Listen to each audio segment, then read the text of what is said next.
You probably love to hate her. Cardi B is a chart-topping artist who is making history in the music scene. Her song Bodak Yellow debuted in 2017 and took the top spot on the US Billboard charts, making her the first female rapper to reach #1 in 19 years. But if you rewind a couple of years, you would see Cardi struggling to pay bills, dropping out of college, and turning to exotic dancing as a way to make it rain. Today on Beyond the Screen, I am doing a playback of her life, and I am dishing out a top 10 list of facts you did not know about her. As for me, I'm your host Joss. You can find us outside of social media. Our links are down below, and make sure you hit that subscribe button if you haven't already so you can hang out with us every day. Let's get into it though. Here is the tea on Cardi B.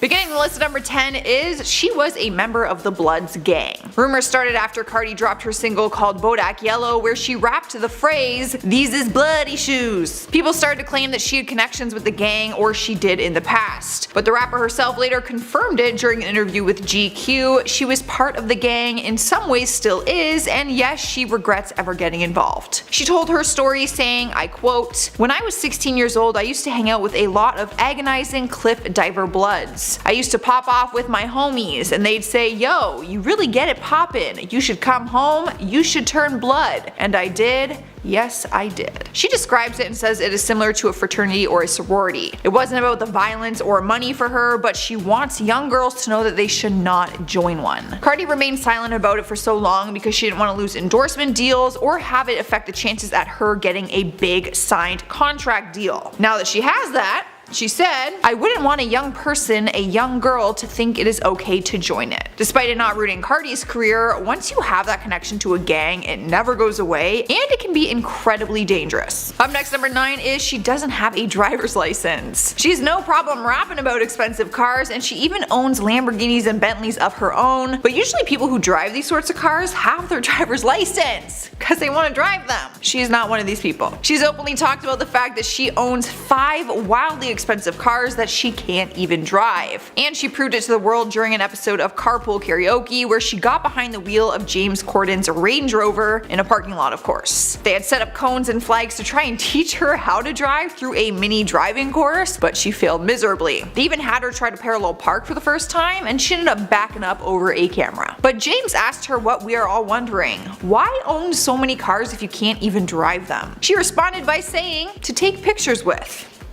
Apparently, she couldn't rap about having expensive cars before owning them. She said that she was being an imposter. The reason for not getting her license is also very simple. She said that she's scared. Driving makes her scared. Sliding into number 8 is her body swells when she goes on a plane. Now, it's a pretty common thing for people's feet to swell on airplanes. Basically, all the liquids in your body sink to your feet during the altitude change. But the reason for Cardi's swelling is a bit more serious because it comes to her plastic surgery. In May of this year, Cardi had to cancel some of her shows to properly recover from her plastic surgery. She had some post-pregnancy work done on her breasts and her stomach. But after flying one day, she posted a close-up video that showed her ankles and feet severely swollen. In the video, she said that it was a scary side effect from her recent liposuction and breast augmentation. In the video, she said, "My doctor was like, yo, you cannot be doing all these shows because you're not fully healed. I gotta get better. The way that my body be swelling up when I catch planes and it's scary that I'd be freaking out." Dr. Shermack explained that even though the surgery was done to her stomach and her breasts, the swelling is all gravitational and it is very common, so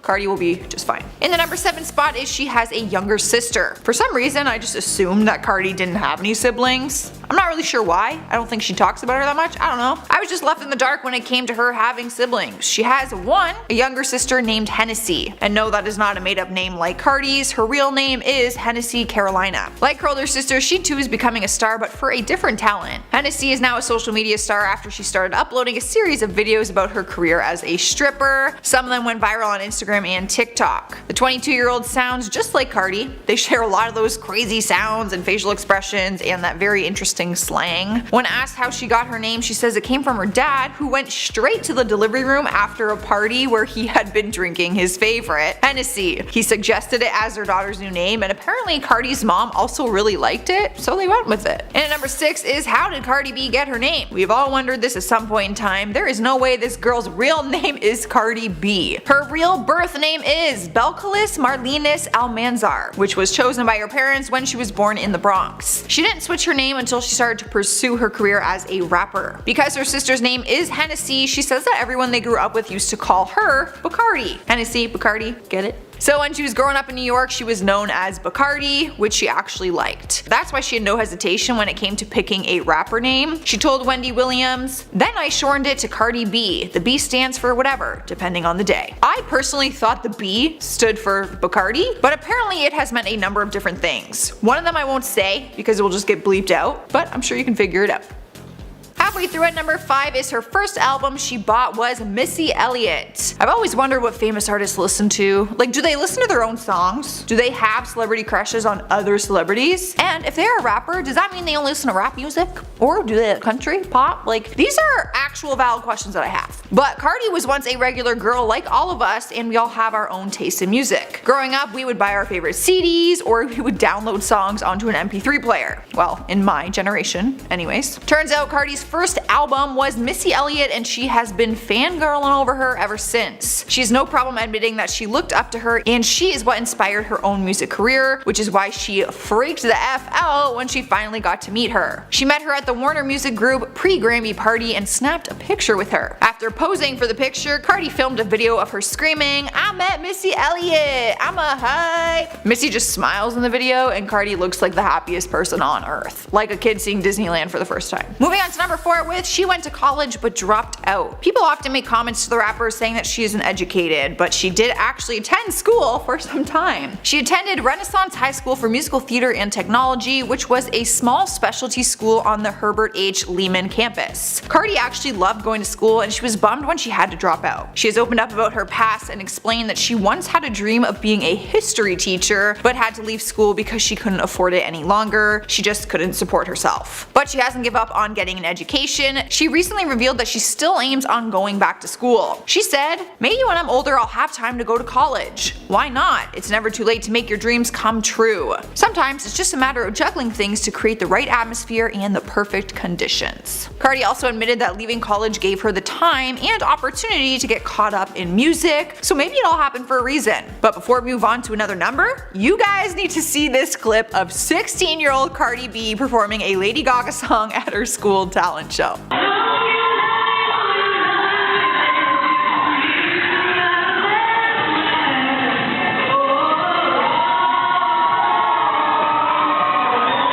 Okay, you guys, the third spot is she got plastic surgery at 19 years old. If there's one thing Cardi doesn't hide, it's all the plastic surgery that she has gotten. She flaunts it, she talks about it, she fully admits it to her fans. She even shared that the first time she ever went under the knife was at 19 years old. During that time of her life, she was working as a stripper, so she felt that it would enhance her career. She got breast implants done and butt injections. She was making enough money from the strip club so that she could fund the surgeries on her own. She actually got illegal injections that were not FDA approved and not administered by a doctor. But she says she was just so desperate for a bigger booty from the pressures of being a stripper. So needless to say, her life at 19 years old was a lot different than the majority of ours. I was working at Tim Hortons trying to pay for my cell phone bill, and she's out here stripping for a boob job. What a world. Here at number 2 we have the fact that she used to work at a grocery store. Cardi wasn't always a rapper, and she wasn't always a stripper. Surely she had a first job like the rest of us, right? She did. She was a cashier at the grocery supermarket, which basically sold all organic stuff. That was her description of it. But she ended up getting fired from her job because she was showing up late too often and was giving her coworkers way too many discounts. It was actually the manager from the supermarket that suggested she become a stripper. Cardi spoke on it and said, "The manager from the Amish marketplace said, 'You're so pretty and you have such a nice body. Why don't you go across the street and work at Private Eyes?'" She explained that she was hesitant at first because she thought strip clubs meant that you had to have sex with people, but when she found out what it was, she decided to go for it. And to her it paid off because in just one day at the strip club she made more than a week's pay at the market. Speaking of stripping, at number 1 is stripping saved her life. It is no secret that she made a living from being an exotic dancer, but she claims that it was a saving grace at that point in her life. She was kicked out of her mom's house, so she moved in with an abusive ex-boyfriend's home where he lived with his sisters and dogs. She revealed that the home was filled with bed bugs and she had horrible asthma due to the 2 pit bulls that he had. His sister would also steal the little bit of money and weed that she had, and she just said that she felt trapped. Even though he was cheating on her and abusing her, she said that she had nowhere to go because she literally couldn't afford it. It was actually stripping that gave her the financial freedom and confidence that she needed to get back on her own 2 feet and move out of that place. From there, she was able to create a life of her own, and that is when she started to get noticed online. So she left the strip club and started hosting club events as an Instagram influencer. Starting off the list, number 10 is Lizzo is not her real name. Well, I'll be damned. The 31-year-old is really making a name for herself in the music industry right now when it turns out that Lizzo is her stage name, which some people might have figured out by now. So what is her real name and why did she go with Lizzo? Her real name is Melissa Vivian Jefferson. She was born in Detroit, Michigan, but later moved to Houston, Texas with her family. Music was a huge part of her childhood. During an interview, she said, "There was a lot of freestyling on the school bus, there was a lot of freestyling in the cafeteria, and there was a lot of freestyling on the radio. I would call into this morning show and try to get through so I could do a freestyle." Like many other kids do, Lizzo and some friends created a rap group called the Cornrow Clique. Creative. She was just 14 years old when they made the group, but they all came up with names, and that's how Lizzo started. Originally, they were gonna call her Lissa from her real name Melissa, but Jay-Z's song Izzo was popular at the time, so she changed it to Lizzo. From that moment on, she stuck to Lizzo and never looked back. I would still be Jossie Bossy if I went with my 14-year-old nickname, or Joss the Boss. So if I ever need a stage name. Coming up next at number 9 is she was homeless. When we see people who are as successful as her, it's hard to picture their life before they landed themselves in Hollywood spotlight. Before she became the sassy singer we know her as now, she was once a musician who was desperately trying to make it. She's currently worth an estimated $2.3 million and is taking the music charts by storm. But before any of her success, there was a time in her 20s when she was homeless for 2 years. She spoke with The Sun about it and said, "It sucked. It was very lonely, it was very hard, and I think that I had risked it all for music." But somehow she still went on to call herself privileged through all of it. She explained and said that she felt privileged at the time for being able to sleep on the floor of her drummer's house, sleep in her sister's car, and being able to sneak into the 24-hour fitness gym to use the showers. Bless her soul. What a saint. Sliding to the number 8 spot is she was trained in classical music. The hip-hop artist took the world by storm when she whipped out a flute on stage and played it. And not in like some sort of fun comedy sketch way, she actually played the flute, and she's incredibly skilled with it. Turns out the artist is trying to bring the flute along with classical music into the current hip-hop generation.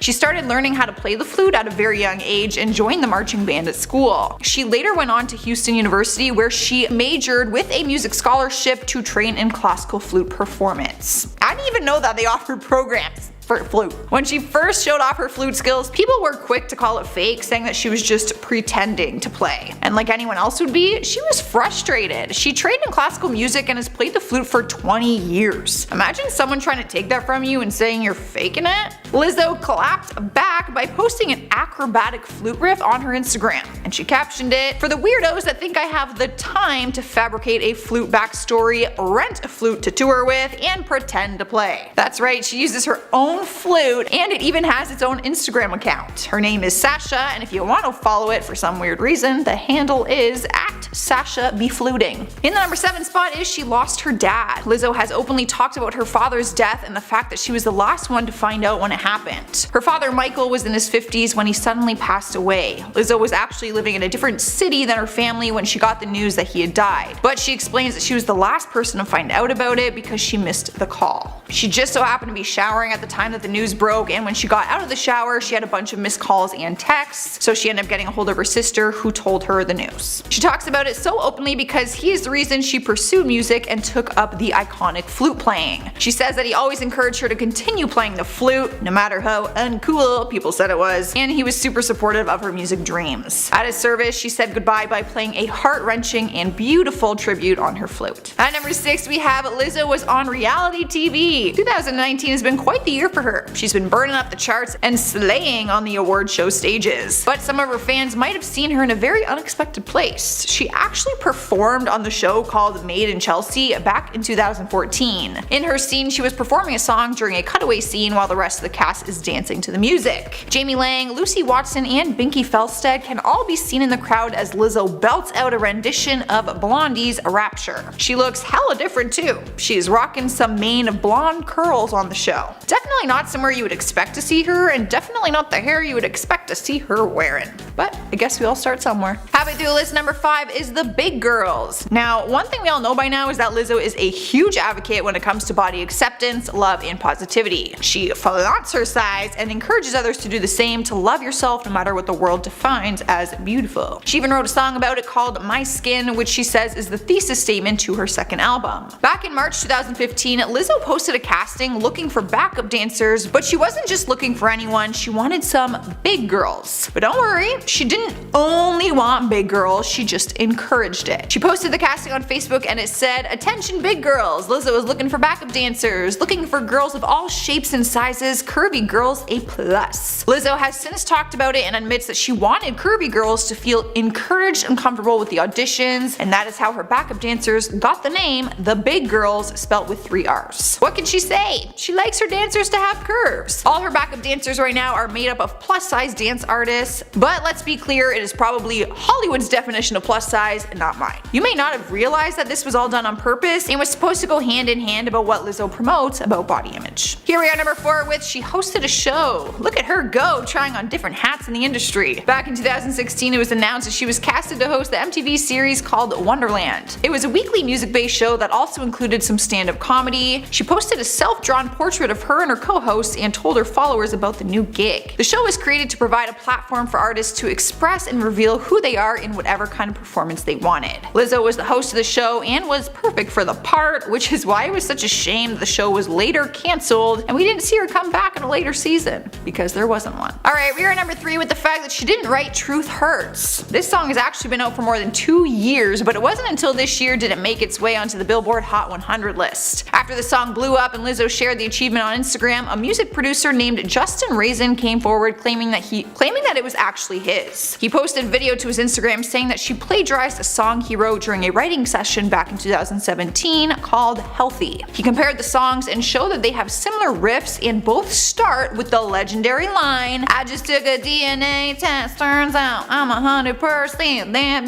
Now, at first I was like, oh, now you want to come out and say that it's yours because it's a massive success? But apparently he's actually been trying to fight for credits for the past 2 years, and he put this song in dispute when it first came out back in 2017. Lizzo has explained that the line actually came from a tweet meme that she saw online that made her feel like she was 100% that.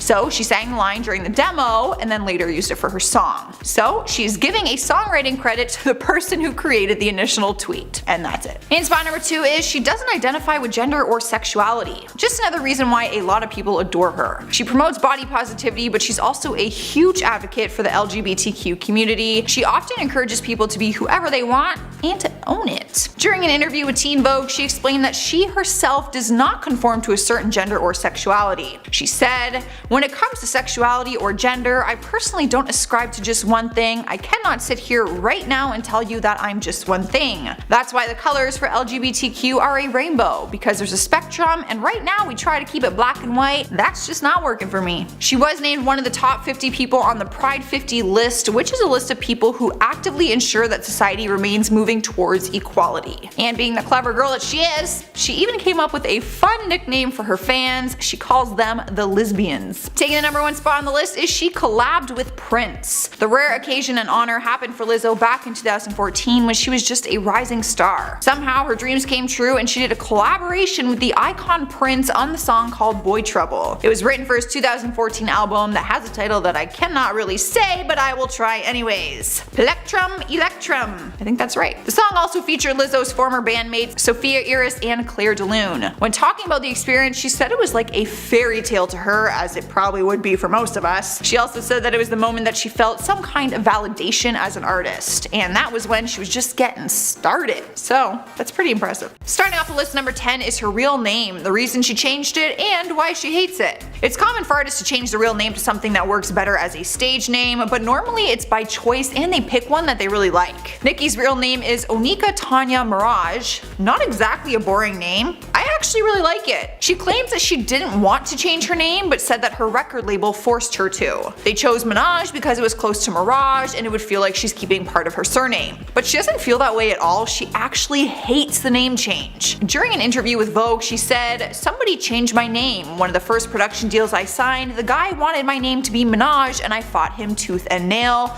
but he convinced me. I've always hated it." Well, I guess it is too late to go back on that now. Although I feel like she could change her name and people would still go with it. I'd call her by another name. Next up at number 9 is Nicki used to have multiple personalities. We all know her as one character she's played up with her rap artist stage name. The nails, the wigs, the outfits, the twerking. But back when she was a kid, she took on different personas. Now I know what you're thinking. We all probably used our imagination like that as a kid. I mean, I still pretend I'm Miley Cyrus sometimes, but she didn't take on personas as some kind of game. She actually did it to escape from her rough home environment. She would turn herself into a character and be somebody completely different as a form of release and escape. During an interview with New York Magazine in 2010, she revealed that she would act out 15 different characters. She said, "To get away from all my parents fighting, I would imagine being a new person. Cookie was my first identity and stayed with me for a while. Then I went on to Harajuku Barbie, then Nicki Minaj. Fantasy was my reality." Honestly, sometimes you just gotta do what you gotta do to get through something. So whatever, I'm cool with it. Sliding to the number 8 spot is she was fired from her first job.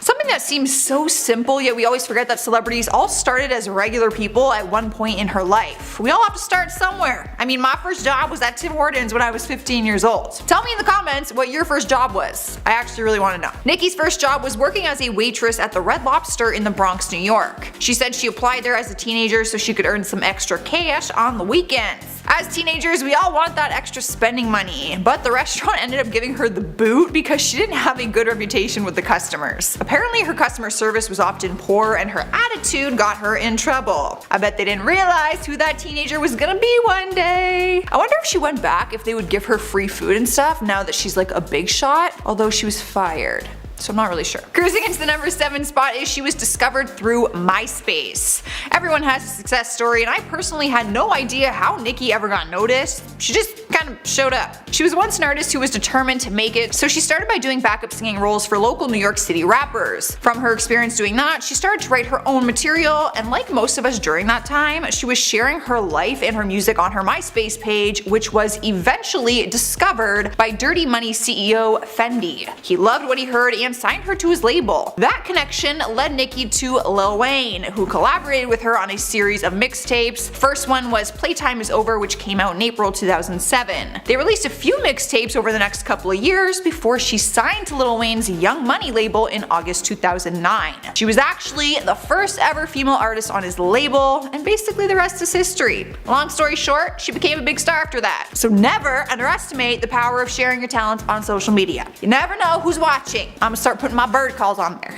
And at number 6 is she wanted to be an actress. This probably stems from all the personalities that she was once impersonating in her personal life to escape from her family issues. But she actually took her passion quite seriously at the time. She went to LaGuardia High School in Queens, New York and studied acting. Apparently, she was turned down when she submitted for their singing program. Joke is on them. Nicki admits that Meryl Streep has always been one of her biggest idols and is the one person that would leave her speechless. In 2001, she was cast in her first off-Broadway show called In Case You Forget. At the time, she thought it was going to be the start of her career, but it never really took off after that. It was actually after that she turned to working other jobs and shared her music online. Halfway through list number 5 is she is obsessed with stuffed animals. Now, you might think you just figured she likes stuffed animals based on some of her crazy set pieces, props, and costumes, but turns out it's much more than that. She's actually obsessed with them, and for those who don't know me well yet, so am I. I have a collection of stuffed animals and I literally treat them like my own children. So basically, all I'm saying is, Nikki,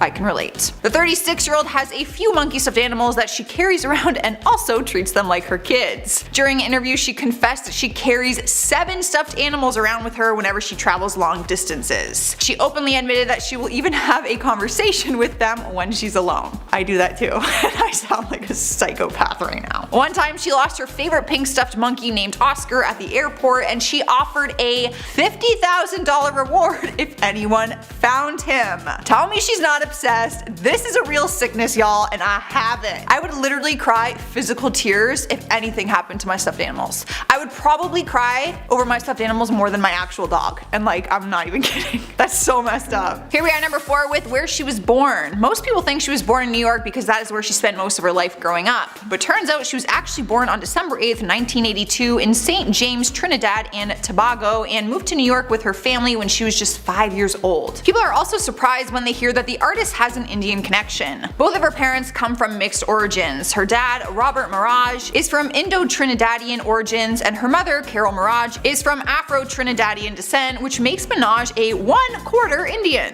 which is actually pretty cool. In the third spot is the fact that she used to be managed by Waka Flocka's mom. True story. Waka Flocka's mom, Deborah Antony, was Nicki's manager at one point in time before she got fired in 2010. Not gonna lie, I didn't even know that this was her profession, never really heard of her, but apparently she's also managed people like Gucci Mane. It made headlines back in 2010 that Nicki fired her without any explanation. Deborah spoke on it and said she received a letter that was a suspension at first, but then another letter followed that one, and it was a cease and desist from Nicki's attorney stating that she can no longer do business with Nicki Minaj. Is that even legal? I feel like you can't just drop someone like that. But Deborah didn't hold any grudges on the situation and also said, "I love Nicki. I wish her the most success. It's not about the music. She is like one of my children. I wish her no harm, only much success." Well, damn.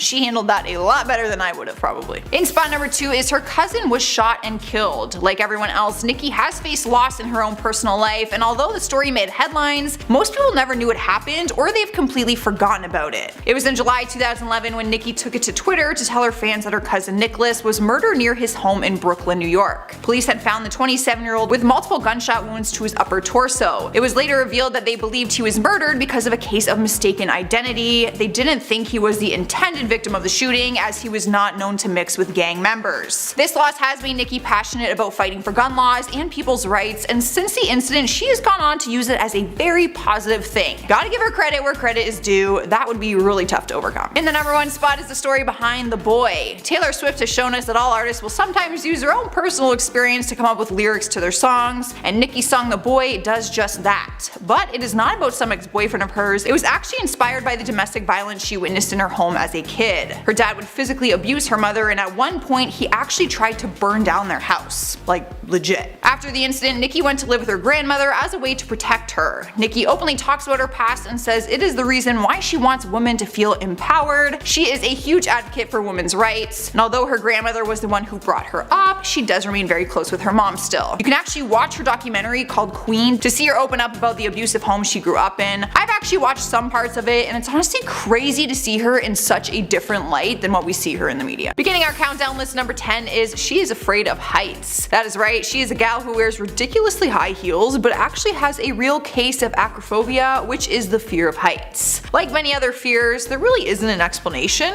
It's kind of just there. People also thought she was afraid of escalators at one point, but it seems that it just kind of tied in with her having a problem with heights. Back in 2011 at the NBA Players Association Gala, the rapper had to take an escalator down a floor, but for some reason she couldn't seem to do it. It was to a point where she actually had the paparazzi come upstairs to her for pictures because, let's be honest, a girl needs her photo op. Her high heels also didn't help the situation, so height just all around is not on her side.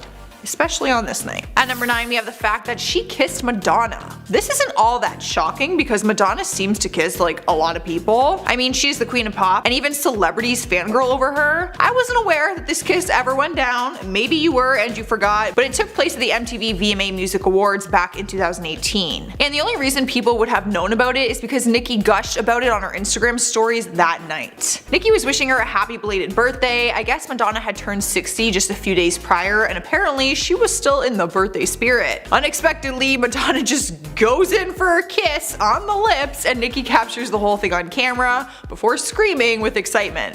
Miss Madonna, I love you so much. Kisses and hugs, y'all. Show I love y'all. I mean, I would probably scream too. I wouldn't mind a kiss from Madonna. Coming into the number 8 spot is a fact that might surprise you a little bit. She is a good cook. I don't know why this one shocked me so much. I guess I just didn't think she spent her free time in the kitchen. No disrespect, I just didn't realize how seriously she took her cooking game. On Thanksgiving back in 2016, the rapper posted a picture to her Instagram of a meal that she had prepared, which included some island staples like kingfish and plantains. It actually looks really good. She also made some other dishes that evening, which included oxtail, fried chicken, mac and cheese, yum, and curry chicken. That all sounds like delicious food coma to me. I guess our girl can throw down in the kitchen just as well as she can get down in the studio.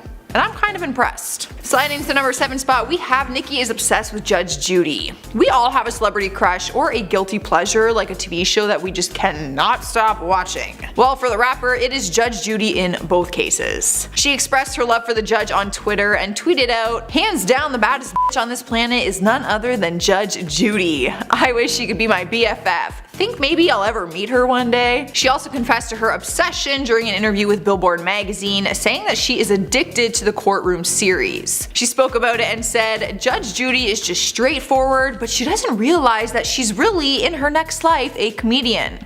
Honestly, I could not agree more. She is actually so funny without even trying. My best friend and I used to live together and we legit watched Judge Judy at dinner like every day. That show is funny. I love Judge Judy. I would like to meet her too. At number 6, we're talking about her favorite snack. If you're a big fan of hers, you've probably wondered what her go-to snack is. Turns out it's chocolate, but not just any chocolate. She loves Kit Kat. During an interview, she revealed that it's the treat that she cannot give up, and following closely behind is Twix. It's not just like a nighttime snack though. She once admitted that she had Kit Kats for breakfast. She tweeted to her fans, "Kit Kat for breakfast, shake my head." Fans thought it was hilarious and loved that she was keeping it real. It's so easy to convince ourselves that everyone in Hollywood is on these strict diets all the time, so the fact that she's out here eating chocolate bars for breakfast gives me hope. I mean, I ate pickles for breakfast on the weekend. I don't know what's worse. Probably the pickles. Halfway through our countdown, at number 5 is she has 2 real tattoos. She's dabbled in the fake tattoos on a few different occasions to add to her spunky wardrobe and accessories, but she has 2 real tattoos and one of them is more recent. Her first tattoo is 6 Chinese characters that are inked vertically down her left arm. The Chinese words translate to "God is always with me." She got it when she was 16 years old and said during interviews that she regrets it. She also said that her mother had threatened to disown her at the time when she saw that she tattooed her arm without permission. My dad said the same thing. But that did not stop her from getting another one down the road. Back in 2018, she got the word Barbie tattooed on her wrist in the same pink writing that you would find on a real Barbie box. So if you thought that it was fake, surprise! It's real. I've actually never noticed this tattoo before because it's just so small and cute.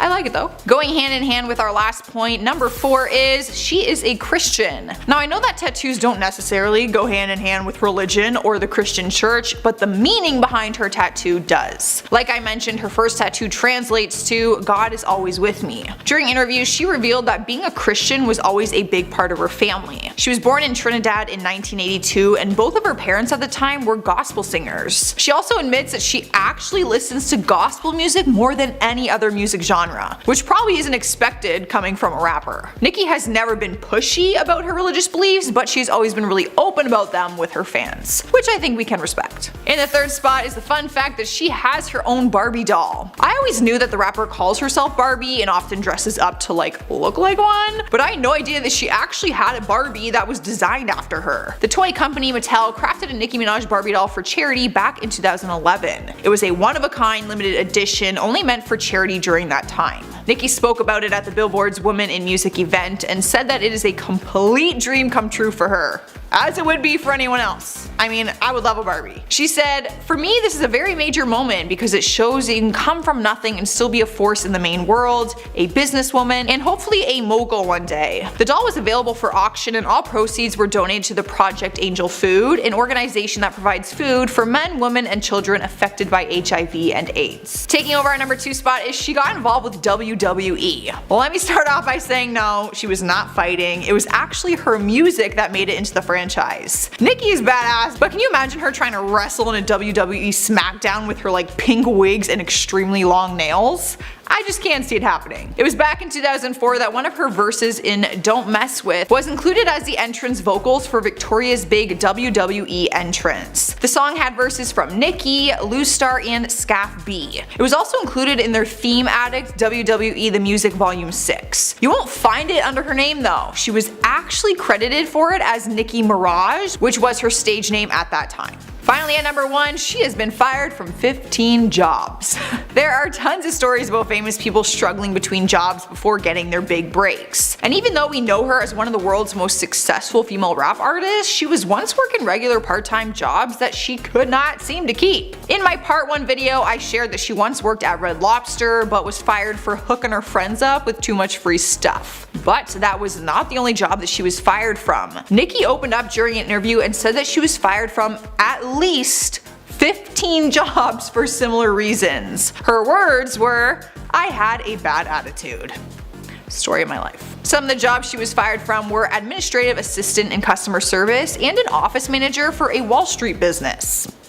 Well, at least music worked out for her. Alright guys, there are 10 more facts maybe you didn't know about this rap Barbie. Share your thoughts with me down in the comments, and while you do that, I'm gonna respond to some comments from the part 1 video. Red Velvet Cake says, "I clicked this because I wanted to know whose feet those were." Well, you know what, I do appreciate your honesty.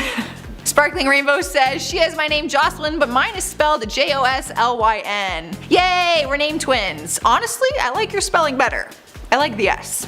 Elmo's World says, "My first job was a Christmas tree store. Hated it." I would love that job. I always get really into the Christmas spirit, so I feel like that would be a lot of fun. Dariana Rennis says, "I'm only 11, but my first job was babysitting." You know what? That's actually kind of impressive. You gotta start somewhere, and if you're only 11 and you're already working, kudos to you. Well, that's all I have for you guys today. Make sure you leave a like and subscribe if you haven't already. You can also keep watching more of our videos. Just stick around, stay on the screen. But for now, enjoy these bloopers. And stay tuned until the end of the video because we do common features and... Okay. Yeah, awesome. Sliding to the number 7 spot, we have Nikki is obsessed with Judge Judy. What's happening out here today?